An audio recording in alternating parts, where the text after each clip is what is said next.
Are we on? Oh, good morning. Welcome to Congregational Meeting Sunday and Congregational Singing Sunday. Woohoo! So you'll be joining us today. If you would rise in body and spirit for joining our voices, Charlotte will be leading and I will echo with you.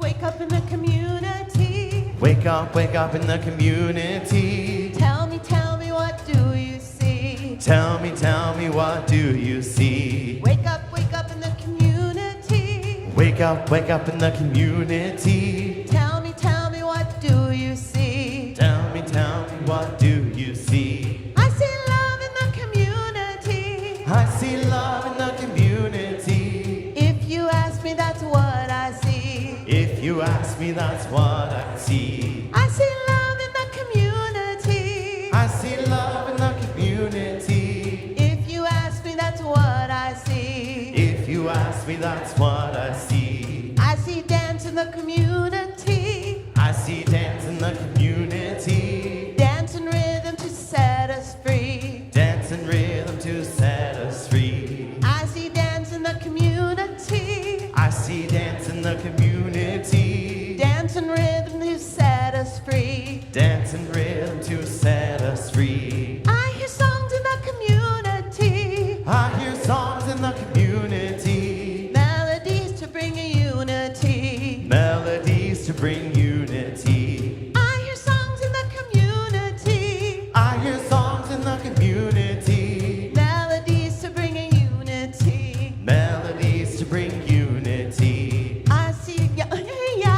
ya. Hey ya, hey ya, ya. Hey ya, hey ya, ya. Hey ya, hey ya, hey ya. Hey ya, hey ya, ya. Hey ya, hey ya, ya. Hey ya, hey ya, ya. Hey ya, hey ya, ya. Wake up in the community. Wake up in the community. Tell me, what do you see? Tell me, what do you see? Wake up in the community. Wake up in the community. Tell me, what do you see? Tell me, what do you see? Woo! As we transition to our second stay standing, would you scoot in so our friends can make it in? Here we go. In the shelter In the shelter of each other. of each other. In the shelter In the shelter of our lives. of our lives. We are open. We are open. We are dreaming. We are dreaming. We are hopeful. We are hopeful.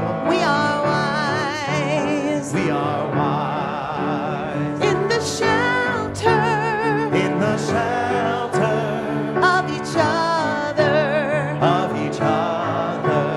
In the shelter In the shelter of our lives. of our lives. We are open.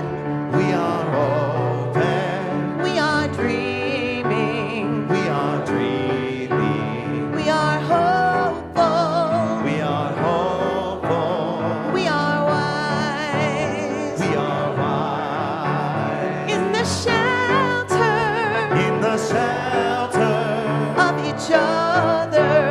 of each other. In the shelter In the shelter of our lives. of our lives. We are open. We are open. We are dreaming. We are dreaming. We are hopeful. We are hopeful. We are wise. We are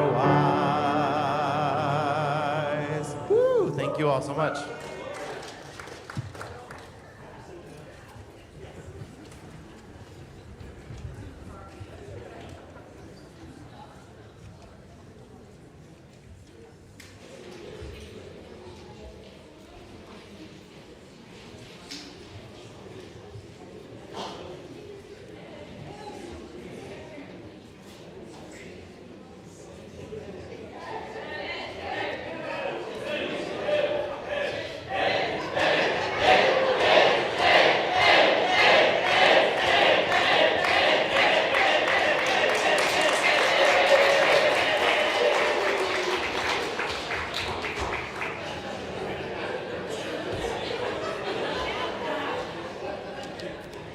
All right, well, good morning. Thank you for that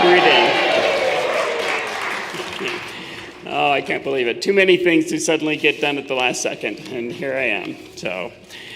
So, of course, everybody, I guess, knows who I am. So, whoever you are, whomever you love, whether you carry joy or sorrow in your heart, you are welcome here. All people of goodwill are warmly invited to join us on the great journey of the mind, the heart, and the spirit. We want to send a special welcome to those of you who are visiting us for the first time. We are so glad that you are chosen to worship with us this morning. We would love to get to know you and answer any questions you might have about our congregation. If you're joining us online, we encourage you to fill out the visitor form linked in the chat and today's order of service.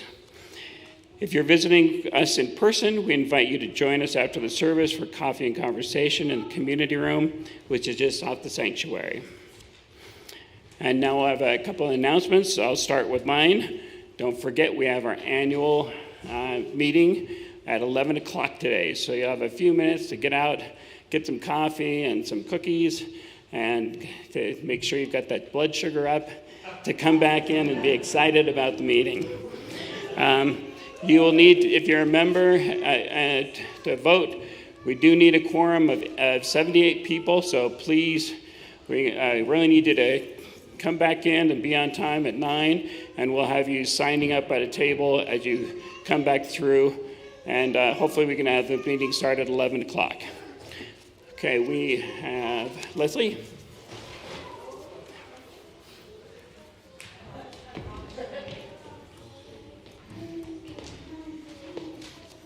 Yes, thank you. I already hear hoo, hoo, hoo. All right. Good morning. My name is Robin Keith. I'm a volunteer with the RE program. Honest, accurate information about sexuality changes lives. It dismantles stereotypes and assumptions, builds self-acceptance and self-esteem, fosters healthy relationships, improves decision-making, and has the potential to save lives. For these reasons and more, we are proud to announce that we will be offering elementary OWL classes in the fall. If you are new to UU spaces, you may not know that for over 25 years, UU congregations have been transforming lives with our life-affirming comprehensive sexuality education program called Our Whole Lives, or OWL for short. Ellery, Leslie, and I have been trained by the UUA over the course of the month of May to be able to start offering OWL classes for our young folks again next fall.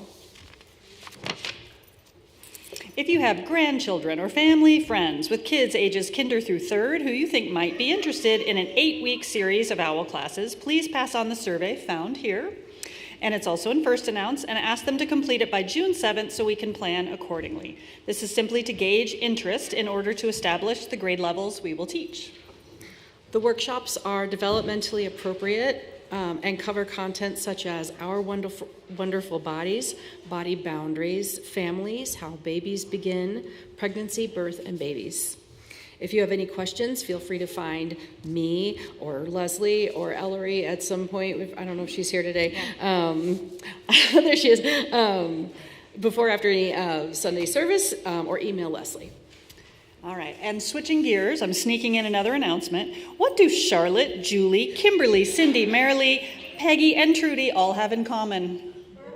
Yay, they're celebrating decade birthdays, and if you want to join us in a decade's birthday party at Cheeseman Park, that will be happening Saturday at 12:30, I believe, is that right?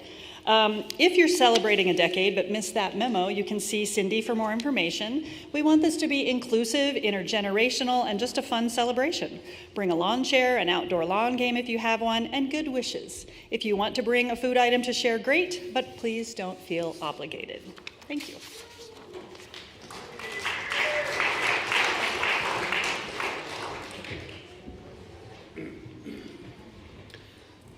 Morning, everyone. My name is Frank Wang, and this is a prompt announcement.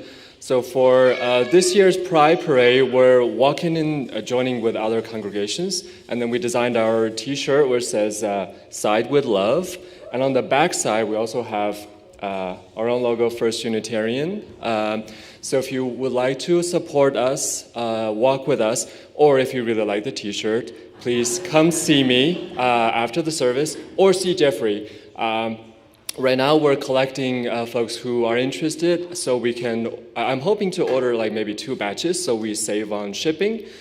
Each t-shirt will cost around $25 to cover printing and shipping, and then whatever that's left over is going to go to cover some of the costs for other things we might need for the parade.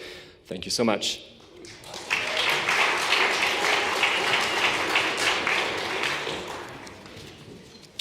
Okay, once again, welcome to First Unitarian. And at this time, please take a moment to greet the people sitting around you.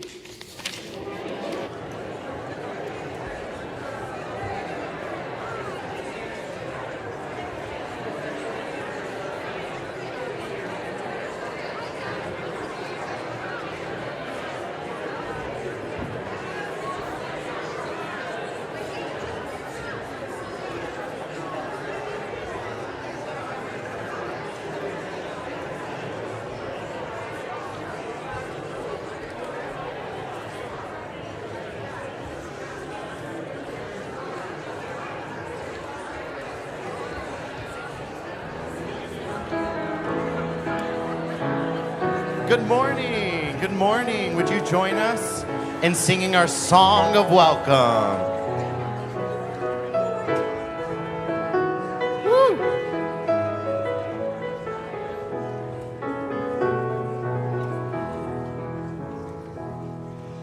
We are many, we are one. The light of the world is within you. Sacred and worthy is your soul. A place has been made for you. Welcome.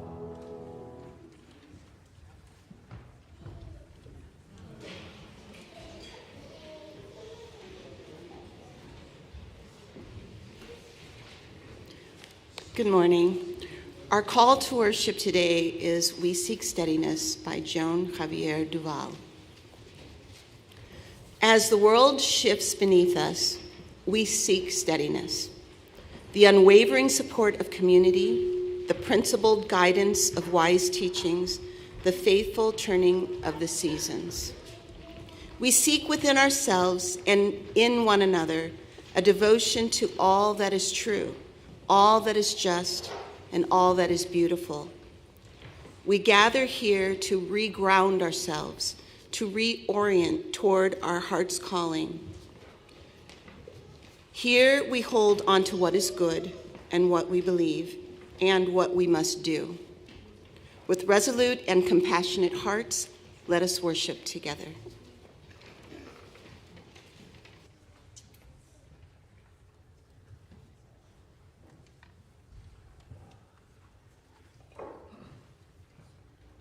If this is your first Congregational Meeting Sunday, it's also Congregational Singing Sunday. So we would invite you to remain seated, but the lyrics will be on the screen and you will join us in singing. The choir will sing through the main melody one time, and then you will sing with us. And then you might hear some extra fun stuff from the choir, and if you want to join them, feel free, but you can just keep singing. This next one, the words change, so I will give you the next word as we go. So here we are.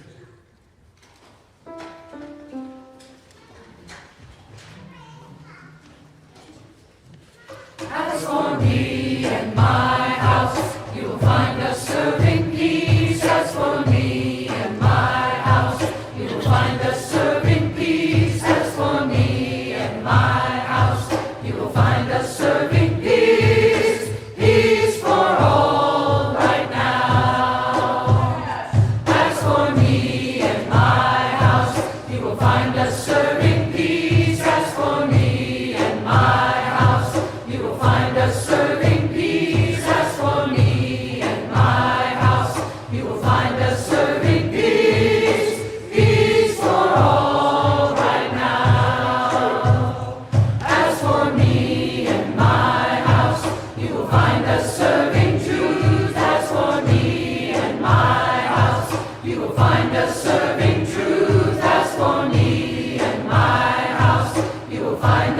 serving truth, truth for all right now. As for me and my house, you will find us serving joy. As for me and my house, you will find us serving joy. As for me and my house, you will find us serving joy, joy for all right now. As for me and my house, you will find us serving hope. As for me and my house, you will find us serving hope. As for me and my house, you will find us serving hope, hope for all right now.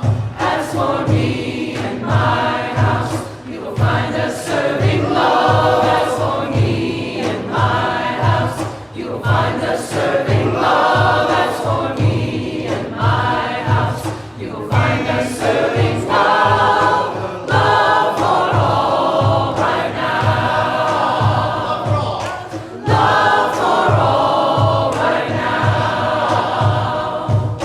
Love for all right now.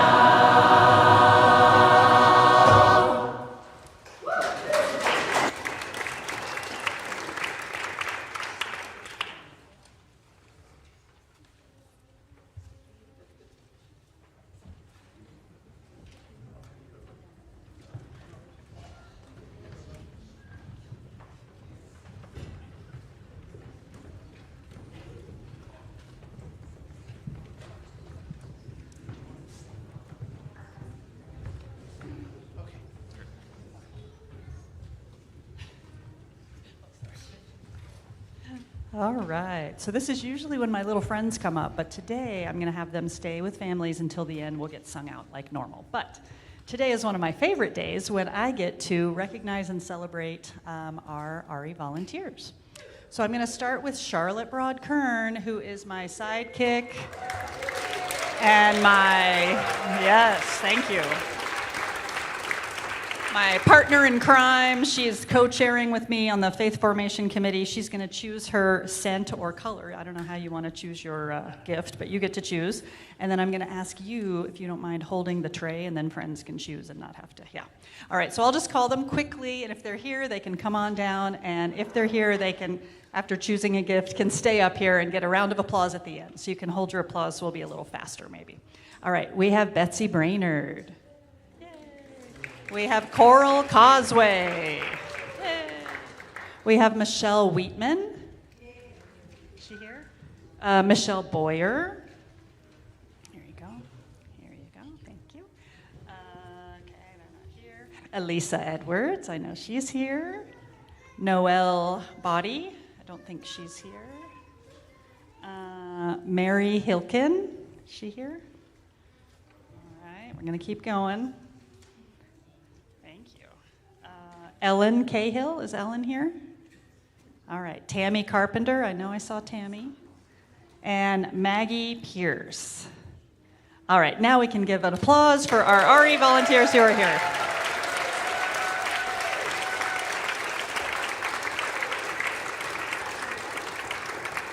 Thanks to them, we are able to offer very consistent and dedicated services to our kiddos who come on Sunday mornings. Thank you.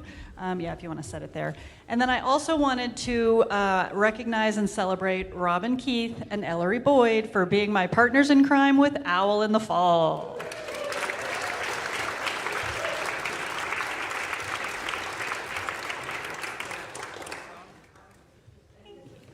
Thank you. I don't know if we realized what we were getting into when we signed up for OWL training, but it was probably about 40 hours, I would guess, maybe 50 with all the homework. It was a lot.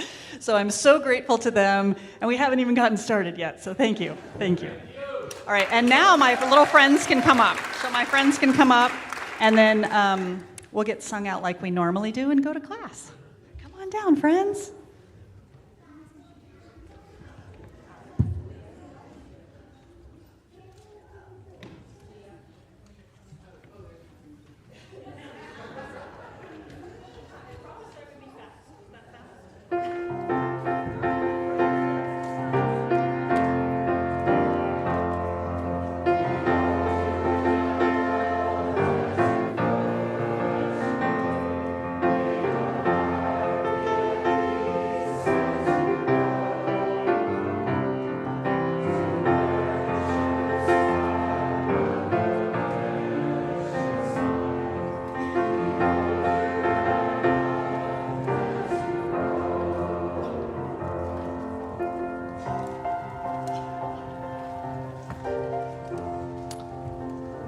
we would love to invite you to rise in body and or spirit and join us in singing our first hymn of the day, Let Me Believe That Love Is Possible. The choir will sing through the melody, and then please jump in as you feel comfortable. Let me believe that love is possible. Let me remember the courage in my soul.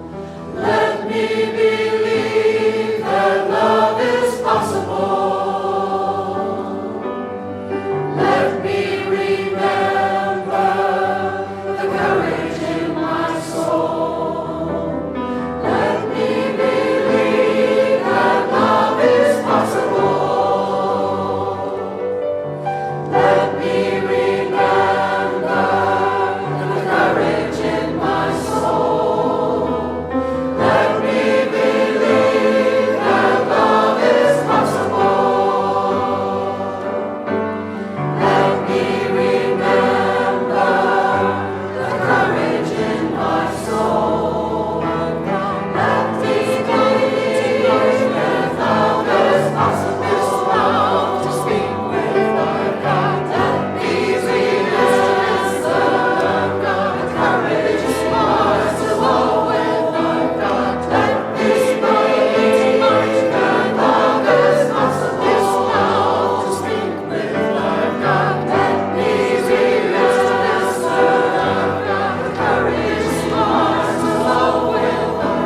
Let me remember the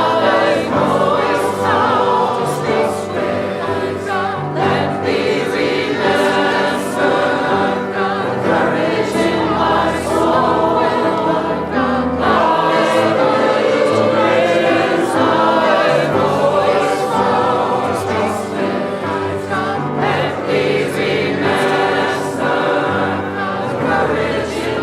Let me believe that I always found to speak with our God. Let me remember the courage in my soul. With our God. Let me believe that I always found to speak with our God. Let me remember the courage in my soul. Let me believe that love is possible. Let me remember the courage in my soul. Let me believe that love is possible. Let me remember the courage in my soul.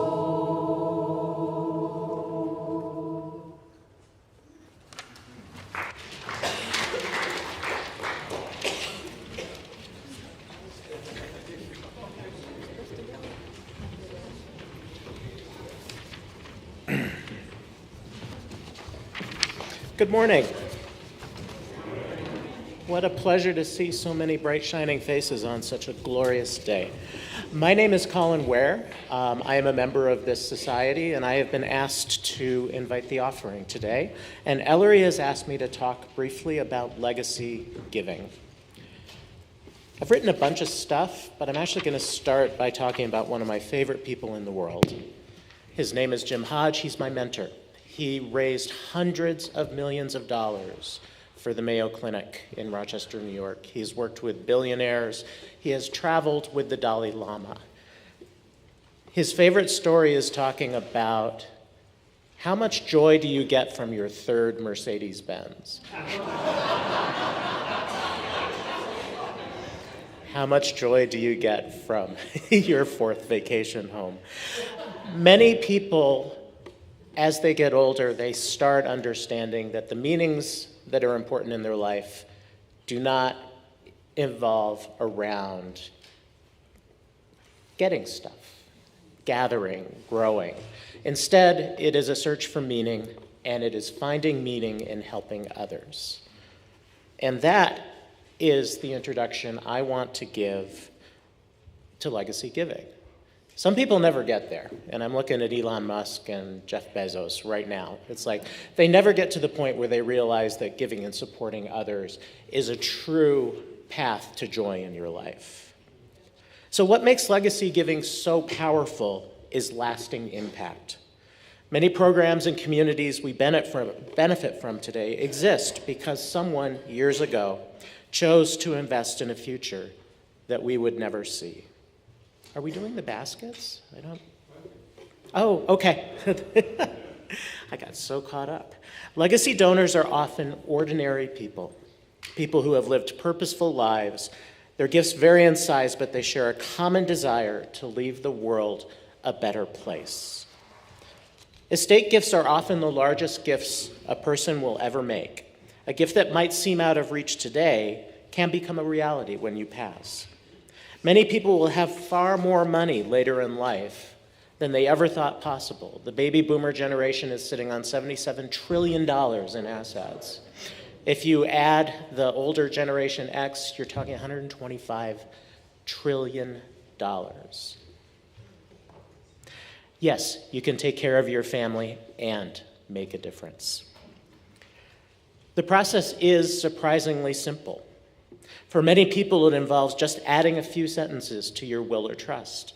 Nancy Crow here does this for a living.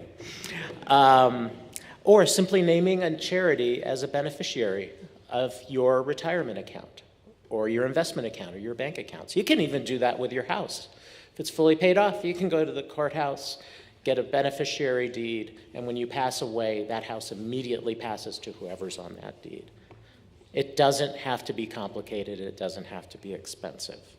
No, the hardest part is not the paperwork. The hardest part is deciding what legacy you want to leave. Each of us supports causes that matters to us deeply. For some, that may be organizations focused on education, social justice, the environment, healthcare, the arts. For many of us, First Unitarian is also one of those causes. This community nurtures our spirits, puts our values into action, and creates a place of belonging for people from many backgrounds and all communities in our city. A legacy gift can help ensure that future as well, for future generations to come find the same joy, fellowship, and love that we all feel when we come here on Sundays and to the classes and to the events and to the plays. Whether your legacy gift supports our congregation, other organizations you cherish, or both, it is a powerful way to turn your values into lasting action. Thank you for your generosity, your commitment to this community, and the difference you want to make in the world. I hope you will think about leaving a legacy that helps others. Many thanks.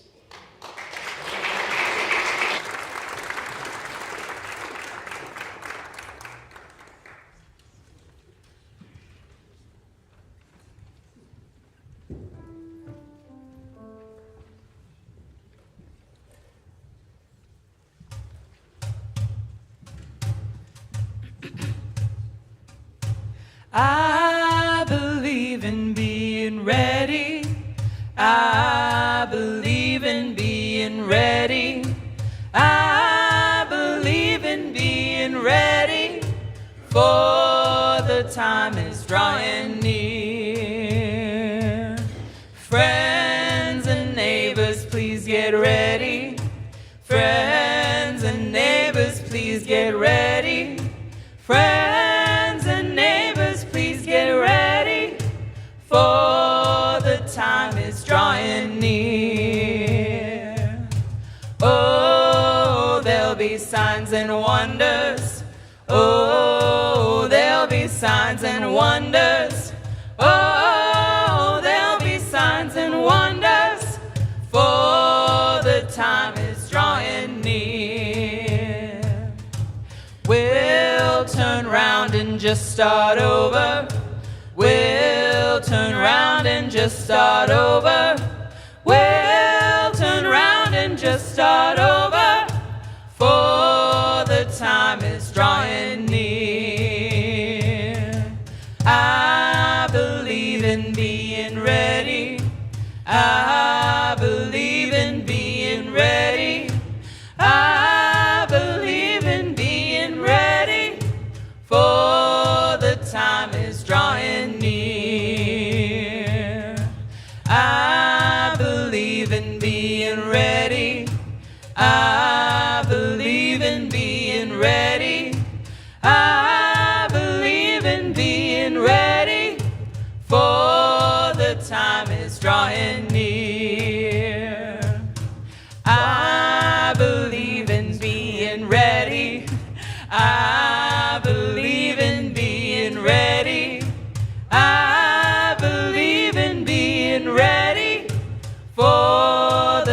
time is drawing near. One more.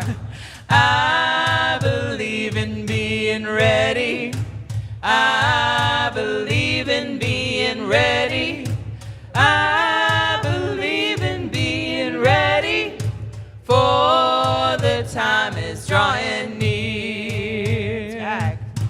For the time is drawing near. One more. For the time is drawing near.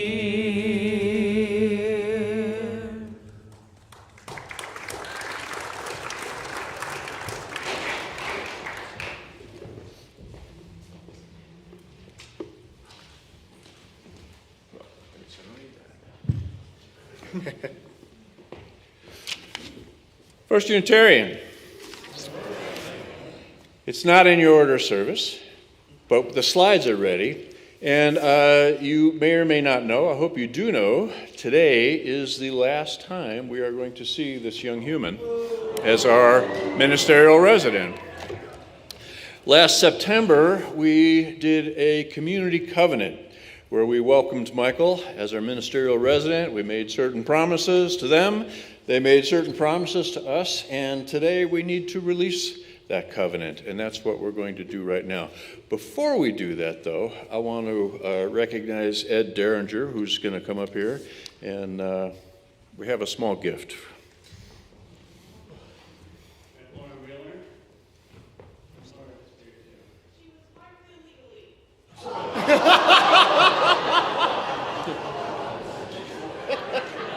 Very generous.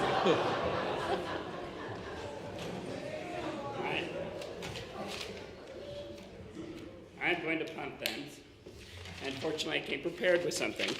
So, the Board of Trustees and staff offer this gift, and everything's ready to fall apart here.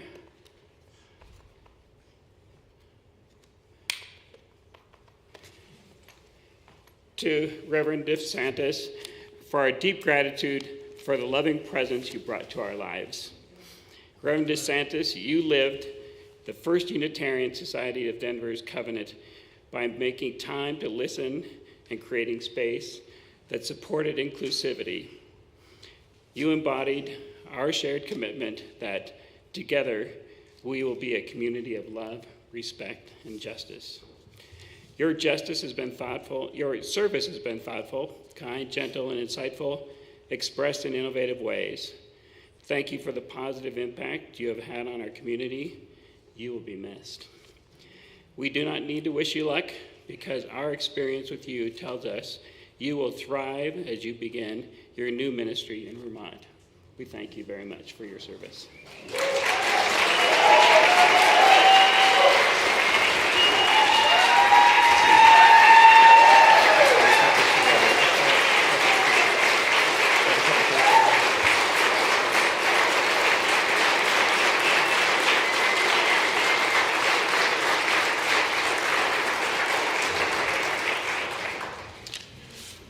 So to release this covenant, we have there's a little responsive reading. It'll be up on the screen, and there should be one of these somewhere close to you. And just notice which parts are yours. Reverend Michael DeSantis, these past 9 months we have worked hard, spoken boldly, and stretched this community in love, in service, and in spirit. You have learned and served and shared. Today, we release the covenant we formed last September. Reverend Michael DeSantis, we have welcomed this opportunity to grow with you in ministry. We have valued your presence and your gifts, your passions and your work. We are proud to have a part in developing the next generation of Unitarian Universalist ministers. First Unitarian Denver, I leave with immense gratitude for your role in shaping and supporting my ministerial formation. I thank you for trusting in my care, for affirming my gifts, and for challenging me to grow beyond my existing limitations. I promise to take my leave fully, entrusting to you all, the ongoing ministry of this congregation. DeSantis, with reverence for the past and hope for the future, we wish you well in your future journey of faith and professional service. We thank you for the difference you have made in our beloved congregation and trust that your vision and ministry will touch many in the years ahead. We release you from this covenant of mutual ministry.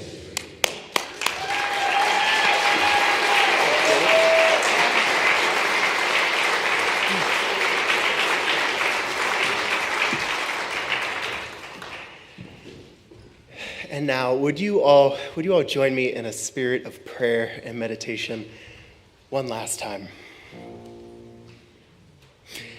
Spirit of life, Spirit of love, God beyond all naming.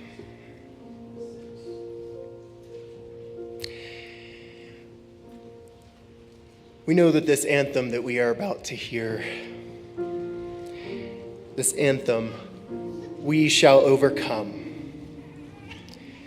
We know that this anthem is one with a long history, one that is important to speak into this space.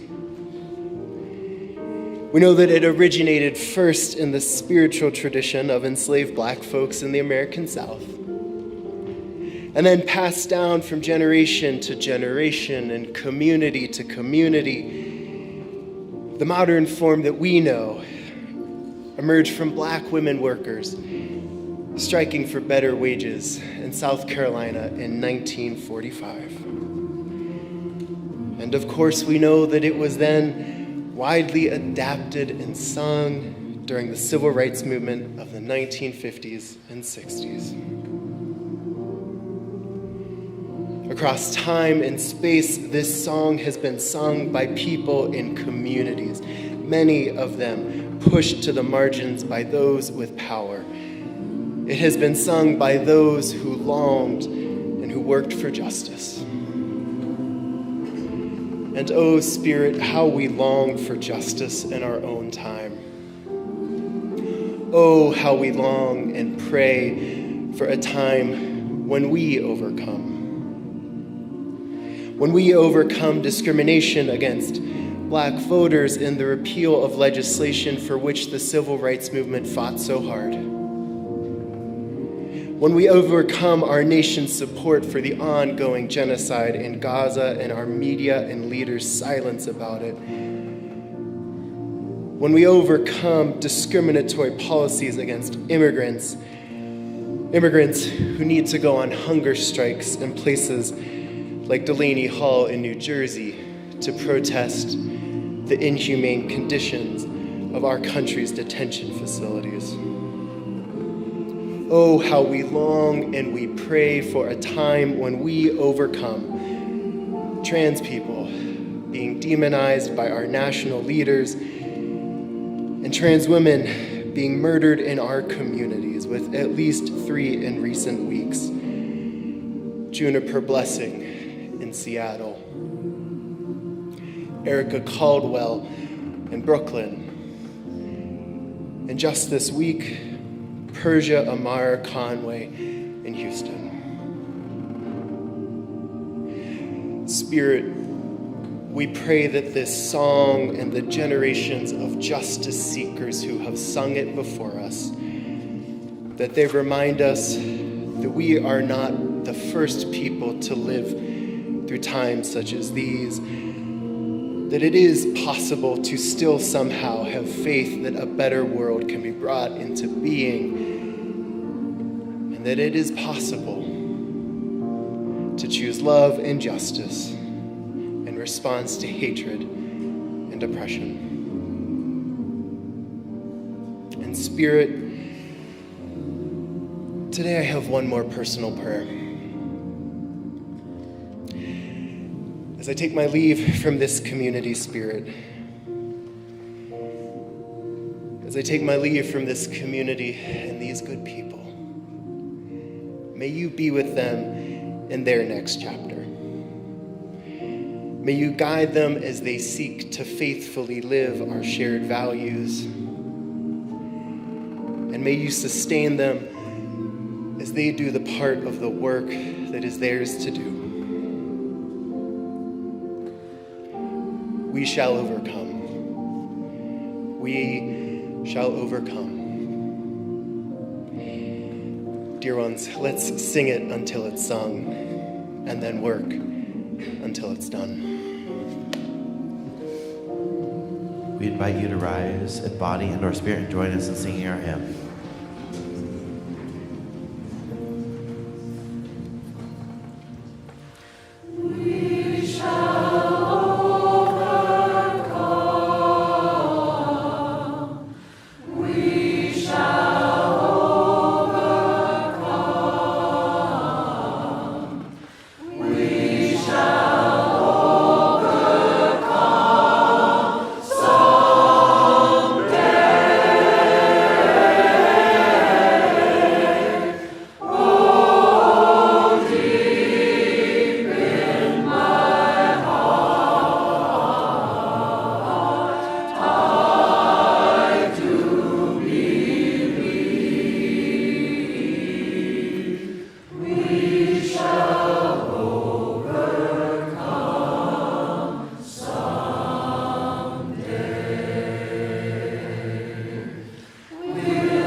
If you'd care to, feel free to stand up and stretch for a sec.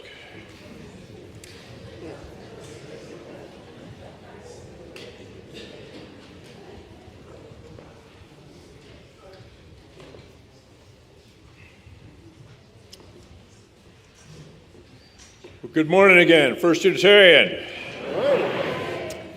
So for this sermon today, Reverend Michael and I are going to do a dialogue of sorts. We've called it Meeting This Moment.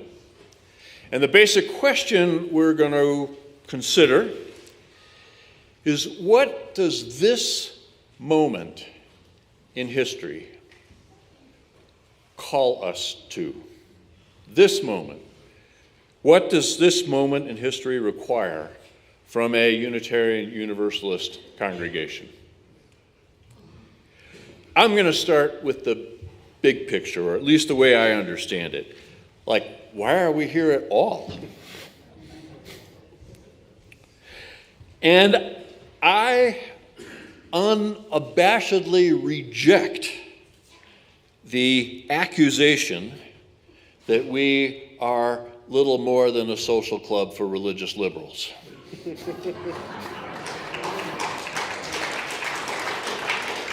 I reject that. And while I would never speak for everyone here, I am here because I want to be part of a people, a movement, an organization that makes a difference. And the difference I want to make, this is my language for it, is healing and liberation.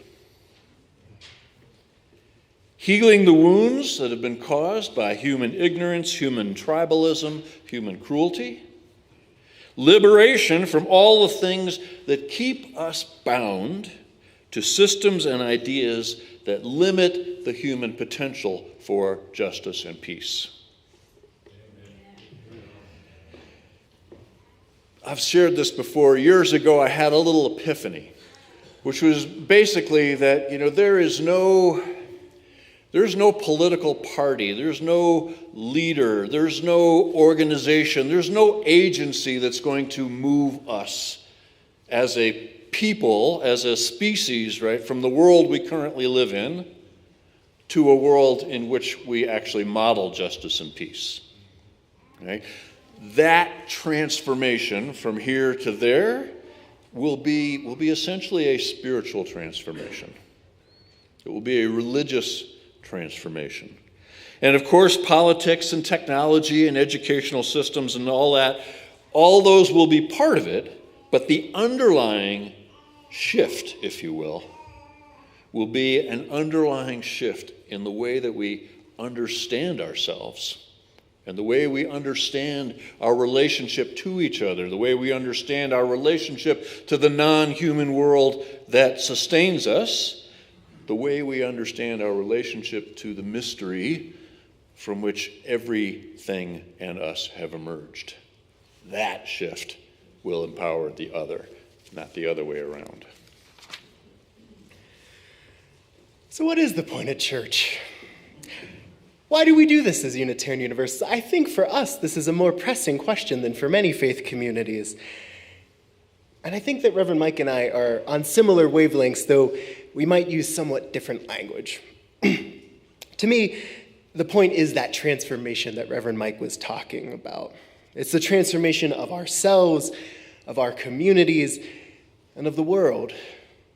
The transformation towards more love and more wholeness, transformation towards more flourishing of life, both human and non-human life.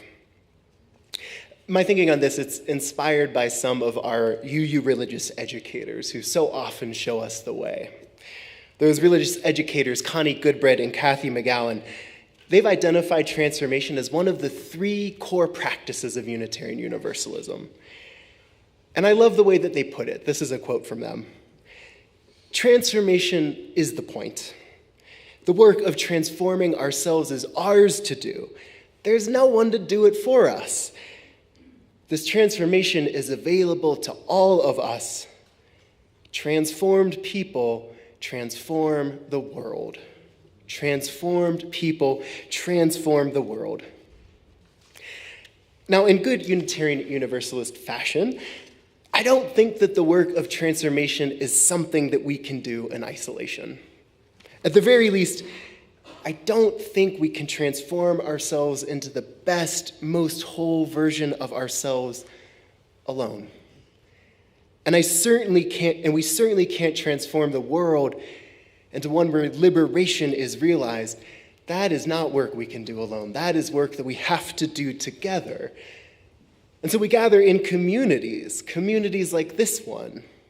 We gathered in communities to be transformed through encounters, to be transformed through profound encounters with one another and with the world in which we live and with the holy, with the sacred, with whatever we understand that to be. Reverend Mike said that his 2 words are healing and liberation, and I totally agree that that should be the end goal of our work as a community. But when I think about communities, when I am asked to describe what I think our communities should do, for example, when applying to ministry jobs that land me in places like Vermont, I use two different words, two of my own words that come to mind. And those two words, consolation and inspiration. Consolation and inspiration. Our congregations are places where we must create the possibility for encounters that bring consolation to us for all that ails us. Worries, doubts, fears, illnesses, losses, and so much more. And at the same time, our communities must also inspire us to live lives of greater integrity, deeper commitment, and more abundant love. So, Mike, if that's the role of congregations in general terms and in all times, what might the role of our congregations be now and this time? Couple things. First, I'm not quite done with the big picture yet. My bad. And I like my words better than yours, but that's okay. So we have consolation and inspiration on the way towards healing and liberation. And I'm going to stick with this two-pillared approach for the time being.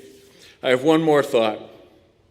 Because another way I think about the purpose of a congregation, or at least the work that we do as a congregation, is the inward work and the outward work, both equally important.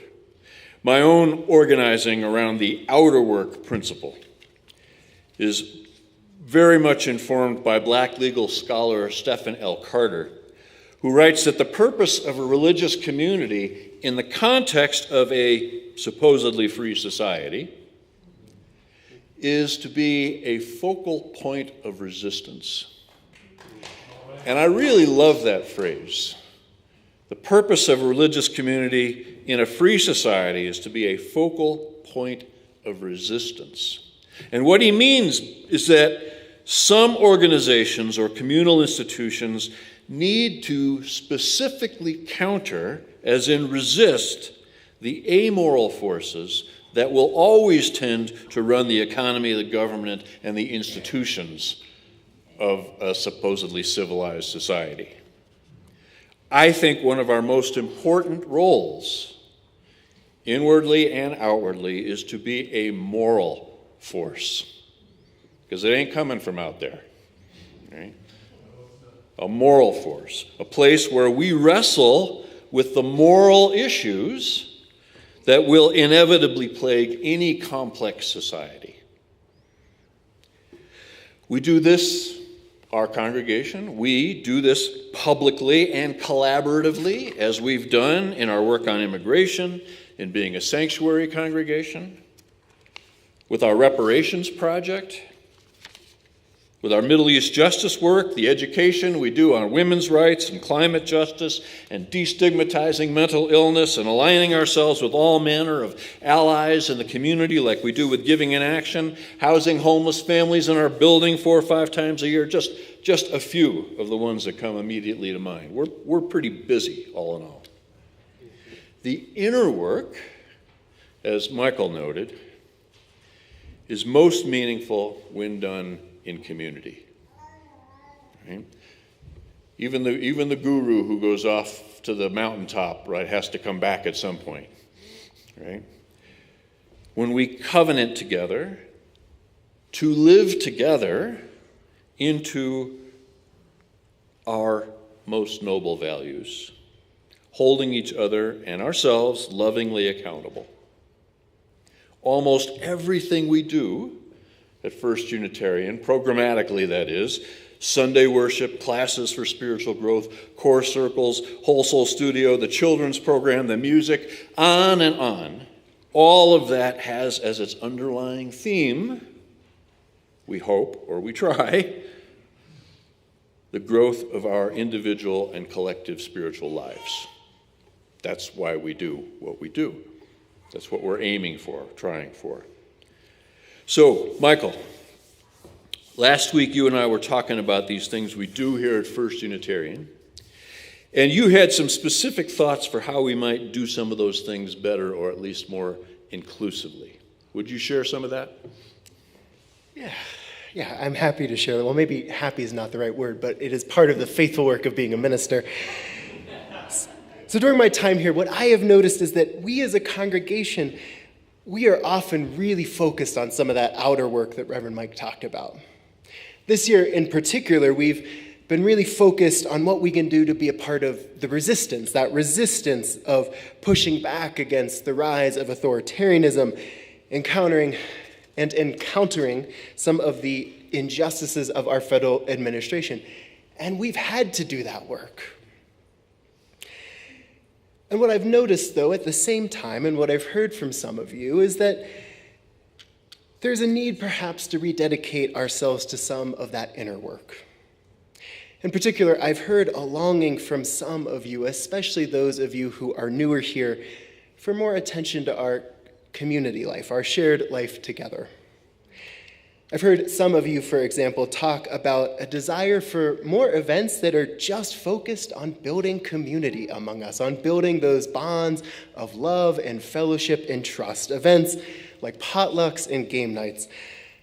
And I've heard some of you, especially newcomers, share stories about having a hard time breaking into this community, of coming here and loving the message and loving the people and the values we affirm and the work we're doing in the world, but also feeling like maybe the community didn't welcome you or celebrate your arrival as fully as you would have hoped. So I think there's some work to do on welcoming newcomers, of genuinely greeting them and getting to know them, and getting to know them not just as opportunities, not just as potential future volunteers or committee members, but as whole people who enrich our community just by being here. And as I've also shared with some of you in leadership roles, I think that there's also some particular work for our beloved congregation to do, some particular work on welcoming and affirming trans and non-binary folks, on getting more comfortable with using alternative pronouns, and this part is important, not asking the trans and non-binary folks, especially those who are not your ministers, to do all the work of explaining those things. And I want to be clear, I don't think that these kinds of things, that this inner work is unrelated to the outer work, that it is unrelated to resistance in this moment. I think that this inner work of building and being beloved community, I think it is part and parcel of the outer work of resistance. Yeah. I want to thank you for naming some of that. I like to think that the inner work of being in community, that is actually being the people who make this community authentically and universally welcoming.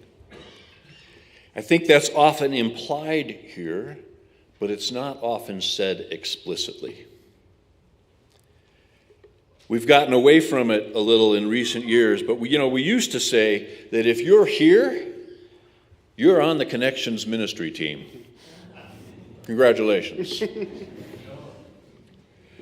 And that means, right, that the job of opening our arms and hearts to new people over and over again, every single Sunday, every week, every year, in and out, that's everybody's job.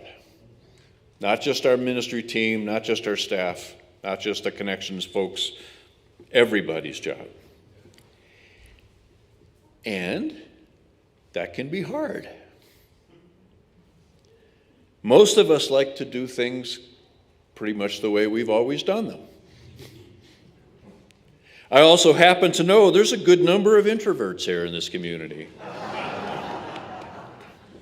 I happen to know that a good number of our new people are also introverts.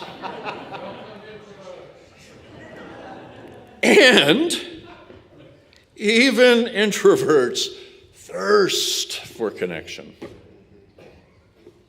for a sense of belonging, for spiritual growth, to be met where they are, for a sense of common purpose with a common people where they know they belong. I also think that while that thirst is universal and timeless, I also think that this time, in particular, with the pressure and stress of going out in what's going on out in the world, with the pressure and stress of watching many of our finest institutions being dismantled before our eyes, watching communities we love being systematically disempowered after decades of unfinished progress, but progress nonetheless. In this time especially, I think that need, that thirst, is especially powerful and poignant.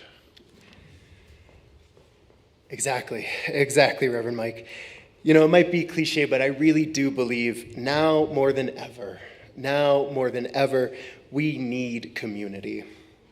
We need community. We need communities where we push back against the cruelty and the injustices of our times by caring for one another. I think a lot on this. I think a lot about this experience that I had in seminary. Many of us were arrested back in January of 2024 at my seminary for participating in a direct action for Palestinian liberation. An action that blocked the Brooklyn Bridge and the Holland Tunnel, two of the major arteries into New York City, for a couple hours during rush hour. And as we returned to campus after our arrest, some of our classmates, they greeted us with a late-night gathering, a gathering with warm tea and pancakes hot off the griddle, courtesy of my partner, Pearl.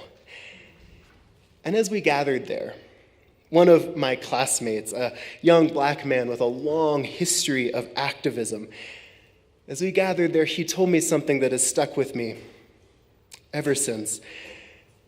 When I think about the revolution, he said, when I think about the revolution, this is what I imagine.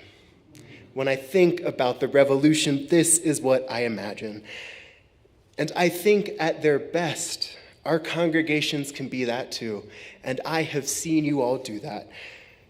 Our congregations can be places where we practice being beloved community, where we practice living into the kind of world that we want to build, where we build just a little bit of that just and loving world while we are doing the outer work of fighting for it in the larger public sphere.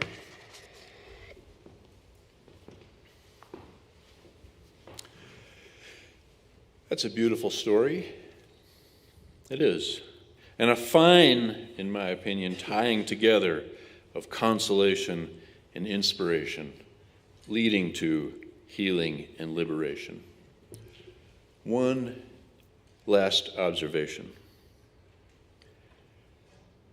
There's no time like the present. Or as the Buddhists say, there is no time but the present. Right? There's no time like the present. No one is going to do this for us. No one. There's nothing to wait for. There's no conditions that need to be met. There are no obstacles in the way, with the possible exception of our own old habits and self-limiting beliefs. You can offer or receive consolation this very day.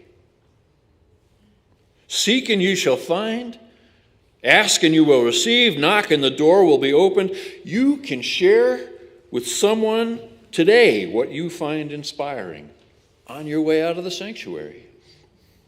You can reach out and help heal something or someone that's wounded, or seek healing for your own wounded places even before you leave the building today.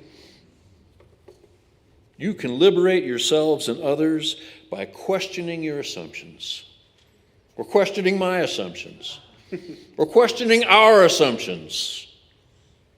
Anytime at all. Anytime at all. There's no time like the present, and we are the ones we've been waiting for. Thank you.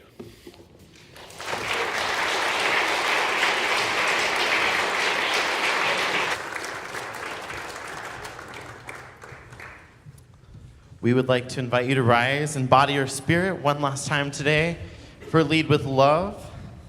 If you don't know this, it's a banger, so please get out the clapper, get out the foot stomping, whatever you need to do.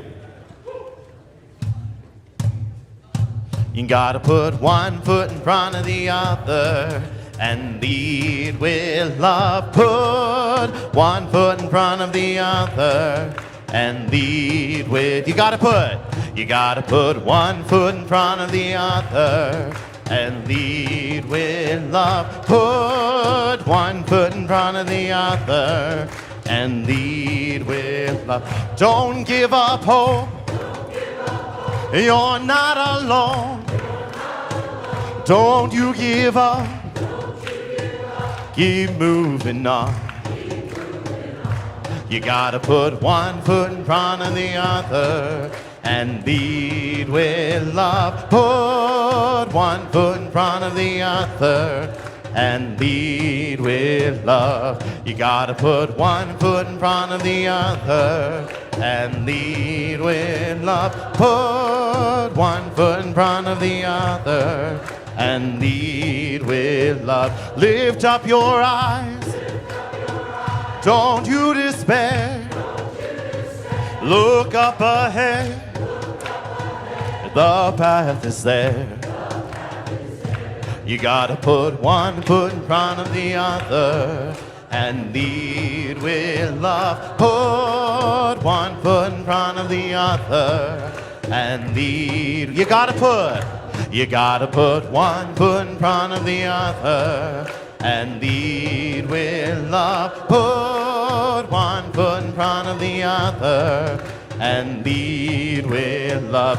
I know you're scared, and I'm scared too, but here I am, right next to you. You gotta put one foot in front of the other and lead with love. Put one foot in front of the other and lead. You gotta put one foot in front of the other and lead with love. Put one foot in front of the other and lead with, sing lead with love. Lead with love. One more time. And lead with love. Woo.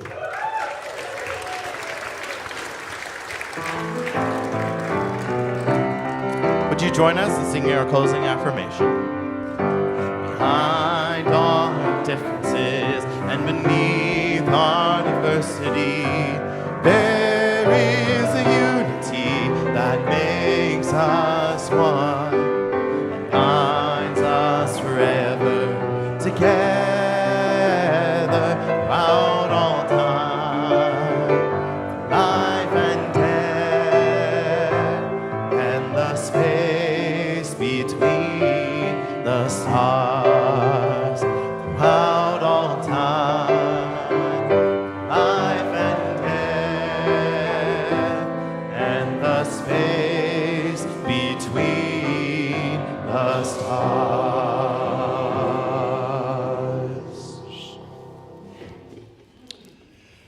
For a benediction today, I just want to share this thought. And I've seen this 1,000 times in nearly 30 years of ministry. When you have good people in a spirit of goodwill who come together to seek together something higher, something more noble, something more true. In that space, the prerequisites are goodwill. In that space, wisdom emerges. It does. Amen. Our service is ended. Go in peace.